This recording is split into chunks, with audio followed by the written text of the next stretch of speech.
How many kickers does it take to change a light bulb? We're going to find out. Let's talk Lions football.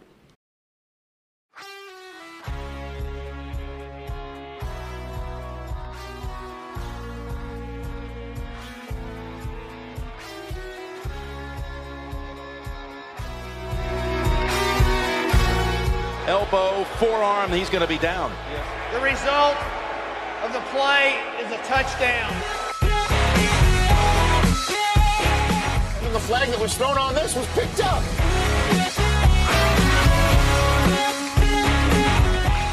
I don't know, did it get the face mask? So by rule, the game is over. The Lions Hangover. Welcome, everybody, to another exciting edition. They're always exciting, right? Of the Lions Hangover podcast. I am Brad. Don't forget to check me out on all of the social medias at the Lions Hangover podcast. No, I can't say Twitter anymore. I almost did. I always do. Man, X is just such a stupid name for a platform. So check me out on X. I would be most active there. Next, I am most active on Instagram, but of course, I have a Facebook page as well. Those are always the good places to follow up with me. Maybe I'll get that Threads now, too, that they're all a little bit integrated. Big news today, though, out of Allen Park and Detroit. Everything that we wanted to happen is happening. I would say the bulk of us wanted to happen. The Lions are signing UFL kicker sensation Jake Bates to a 2-year deal. A 2-year deal. That's kind of a lot for a guy who you don't know if he can kick NFL kicks. But he was a UFL sensation with the Michigan Panthers. A lot of his kicks happened at Ford Field. So this is a place he's obviously comfortable kicking at.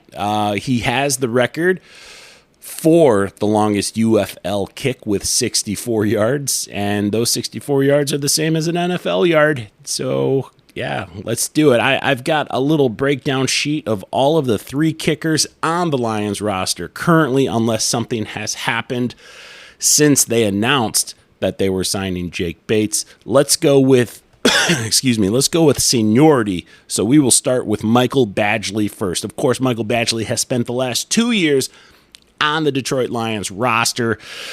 I'm going to try to refrain from too much opinion. I like Michael Badgley, but he's 28 years old. He's from Summit, New Jersey. He went to Miami University of Miami. He's a 6-year vet. He spent most of his 6 years with the Chargers. I believe he was signed with them for 4 years. And then he sort of bounced around. And that 4th year, he hit the microphone there. He bounced around to another team as well. And of course, he didn't play a full season with the Lions his last 2 years. He does have a career 82.4 field goal percentage in his career, and his long is 59 yards that he kicked his rookie year with the Chargers. I believe they were San Diego at the time. That was 2018. Yeah, I think they were San Diego. When did they make the move to LA? I know they did it, but I just don't remember when. They'll always be San Diego Chargers to me. So he's got a career long of 59 yards, which we wouldn't know it. His career long here, I believe, is 54 yards. He is 168 of 175 in his extra point attempts. I don't know. That's pretty good. That's like 98%, right? 99% when he kicked that many. He made 100% of his field goal attempts last year, but he only had 4 tries because, don't forget, Riley Patterson was on the team for the bulk of the year. And what do we think about Riley Patterson? He's back with Jacksonville now.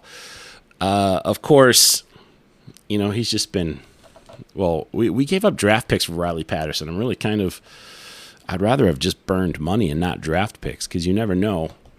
What that 7th-round draft pick could have brought the Lions.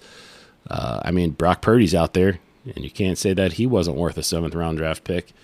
Postseason career, though, he is 3 for 3 with the Lions, with his longest being a 54-yarder. And the other 2 were less than 30-yard attempts. So, I like Badgley. I think he's a good dude. He's accurate, I would say, from under 50. So you have a reliable kicker for under 50 yards. But it's that over 50 yards. And yeah, apparently he can make it 54 and 59 yards. But can he kick that 64-yarder? Can he kick that 60-yarder? Can he kick the 62-yarder? It's just he's not a guy you trust to put out there. In my opinion. Now, I know that's not the Lions' style of play. Dan Campbell is an aggressive coach. He likes to go for it. However, is he only that aggressive because he knows he has a kicker that can't kick like a 58, 59, 60, 61 consistently? Is he perhaps saving the kicker because he knows he doesn't why am I going to take this guy out there? I know he's not as reliable from the long range, so I'm just going to go for it, and that's sort of been his mantra, was to be aggressive. So I know a lot of the questions are, is Dan Campbell going to change his coaching style now that they potentially have a kicker in their repertoire, as I use these big words, in his repertoire, in his toolbox, in his arsenal? I mean, if Jake Bates makes the team, he's a legitimate weapon. He's a young guy, and we'll get to him in a second. Man, I'm going to cough again. I spent all night last night karaokeing it up. Now my throat is a little bit raw. It's giving you that Barry White. Yeah, it's deep. Sexy, I know, right? Right, guys? Sexy. Man, I lost what I was saying, though. But if Jake Bates makes the team, he is a legitimate weapon, and that is another weapon that the Lions can use to win the game. He's not just somebody who's going to help protect a lead. He's somebody that can win you a game with 10 seconds left, 1 second left, and you're like, oh, my God, we need a 62-yard field goal. Now you got a guy that has the leg, but does he have the accuracy? We'll go over him in just a second. So, seniority-wise, the next guy on the team that has been here the longest is James Turner. James Turner is 23 years old. He's a local kid. He went to my alma mater, Saline High School. That's where I grew up, kids. I know you didn't know that because I've never mentioned it before. But James Turner went to Saline. He played 4 years for the Louisville Cardinals. That's where he went to college the bulk of the time. But then he transferred to Michigan. He kicked at Michigan last year. We all loved him for Michigan. I do have some of the same concerns, though. Does he have the long leg? Can he kick that 58, 59, 60 and above? Can he do it? We don't know if he can. However, when he was in high school, we don't have pro stats, so we got to dig into the high school stats. But he was named the first team All-State win in high school by the Detroit News. So that's some good recognition, While he was at Louisville, he went 121 of 123 for extra points, and he was 46 of 57 for field goals. While at Michigan, he went 18 for 21 field goals with 3 over the 50-yard mark. Again, Michigan really wasn't a team that was like, let's trot our kicker out there and make a long field goal, so we don't really know what his limit is, what his capabilities are. We just know that he is an accurate kicker, and he set a Michigan record with 65 extra points out of 66 attempts. That's a Michigan record. Man, that's just how many touchdowns they scored, too. That's pretty ridiculous. Pretty ridiculous. Overall, he made 98.4% of his extra points and 81.3% of his field goals. Don't forget, Michael Badgley made 82.4% of his field goals in his career. So, we are comparing those two right now. James Turner, same concerns. Does he have the leg? Is he really a game changer? Is he just a few years younger than Michael Badgley? Is James Turner bringing something extra to the table that Michael Badgley is not? We don't know yet. We don't know. We won't know until preseason if both of them make it that long, because I think Jake Bates is a legitimate threat to their chance of making the team, of making the Detroit Lions. They're only going to go on with one kicker in the season. and then they'll bump one of these guys down to the practice squad, and then the other guy's just going to be looking for a new team. So, excuse me again. Excuse me about that. Okay, so let's get to Jake Bates. Again, this happened today. 2-year contract with the Detroit Lions. He is 24 years old, from Tomball, Texas. Or is it Tomball? Tomball. Tomball, Texas. Went to Central Arkansas, where he played soccer. Then he transferred to Texas State. And then and he only handled kickoff duties there at Texas State, and then he transferred to Arkansas, where he also handled the kickoff duties. However, he was named first team All-SEC in 2022, so, man, he must have been kicking the hell out of that ball on kickoffs. To be named first team All-SEC and all you're doing is handling kickoffs, I mean, the dude has a leg, so, yeah. He was previously on the Houston. He does have NFL experience. He was previously on the Houston Texans roster, but only on their practice squad, and that was in, I believe, 2022. Oh, yeah, 2022. Then he spent no, that was 2023. This is how it works. Yeah, because 2024, which is still this year, he played for the UFL Michigan Panthers, and this is where he just showcased his abilities. He went 17 of 22 with the longest being 64 yards. That is a UFL record, 64 yards. And it would have tied an NFL record if it wasn't for Justin Tucker a couple years ago, 66 yards. Apparently Ford Field is just a fantastic place to kick, and against the Lions, because the Lions have had the longest kicking record against them for the bulk of the NFL. Yeah, the bulk of the NFL existence. The longest kick has been against the Lions with the guy with the nub foot from the Saints. What did he have? Like a 62-yarder, 63-yarder? And then Prater beat it. Matthew Prater beat it. In Denver, he had the 64-yarder. So this kick by Jake Bates that he made at Ford Field would have tied Prater's longest kick, which was the NFL record for a while until Justin Tucker made his 66-yarder against the Lions. And now I believe that's been held now for a couple years since that happened. I don't think anybody's kicked longer than 66, and that barely made it too. That hit that crossbar, pole bar, same thing, right? Are you going to tell me that a pole is vertical and a bar is horizontal? I don't think so. All right, let's see. Looking through my glasses here. He only missed one kick under 50 yards. This is Jake Bates, so he's accurate. We know he's accurate. And he went 6 for 10 over 50 yards. This is the thing about kickers. I've heard, that wasn't a fart, that was a chair. I can do it again, watch. There we go. Okay. This is the thing about kickers and the NFL. What is easier to you? Do you think it's easier to work on your strength and kick a longer ball, or a more accurate ball? I think accuracy, for me, this is just my opinion. I'm not a kicker, never tried. I think it would be easier to hone your accuracy skills than it is to hone your leg strength. I feel like once you make it to the NFL, you've got just a small window to work on your leg strength. You might be able to do some things that can increase a yard or two, maybe even 3, but you're not adding 10 yards to your game. This isn't golf where you buy a new golf ball or a new set of clubs or anything. This is the NFL. It's just you and this ball in your foot, and you can kick it with your shoe on or your shoe off, whatever you think is going to help you. But you're not adding 10 yards to your kick. It's just not going to happen, So either you have this ability to kick the ball extremely far and accurate, or you don't.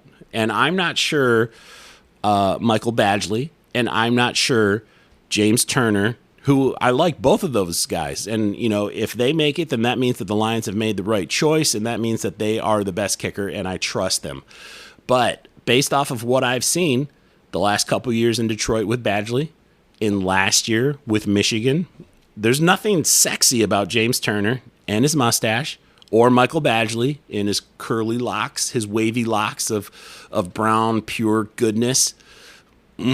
Yeah, there's nothing sexy about those guys. But let me tell you what is sexy. A guy that can confirm, kick, and make a 64-yard field goal. And the rumors on this guy is that he's pounding them from 70 yards away.